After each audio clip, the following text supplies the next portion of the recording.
জন্ম, মৃত্যু আর বিয়ে, এই তিনটে জিনিসই নাকি ওপরওয়ালার হাতে। কে বলতে পারে কার সঙ্গে কবে কখন কিভাবে বিয়ে ঠিক হয়ে যাবে। আমাদের সঙ্গেও ঠিক তেমনটাই হলো। ভাবতেই পারিনি এত তাড়াতাড়ি এমন একটা সুখবর আসবে।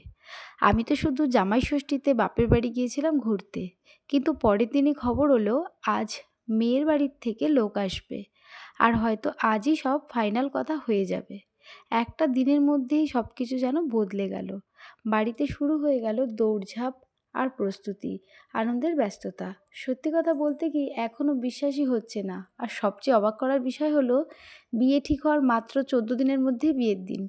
এত কম সময়ে কিভাবে কি হবে কিছু বুঝেই উঠতে পারছি না। তবে একটা বিষয় নিশ্চিত, এই কয়েকটা দিন খুব ব্যস্ততার মধ্যে কাটবে। তবে যাই হোক, ব্যস্ততার মধ্যে কাটলেও এগুলো কিন্তু সারা জীবনের স্মৃতি হয়ে থেকে যাবে ক্যামেরায়। আজকের দিনটা আমাদের কাছে খুবই স্পেশাল। সেই কারণেই তো আমি এই মুহূর্তগুলোকে ক্যামেরাবন্দি করে রাখছি, যাতে আমি অনেক বছর পরেও ফিরে দেখতে পারি। আচ্ছা, এতক্ষণ ধরে যার কথা বললাম, চলো আর সাসপেন্স না বাড়িয়ে তোমাদেরকে বলেই দিই সেই ব্যক্তিটা কে। সেটা হলো আমাদের একমাত্র ভাই, যার বিয়ে।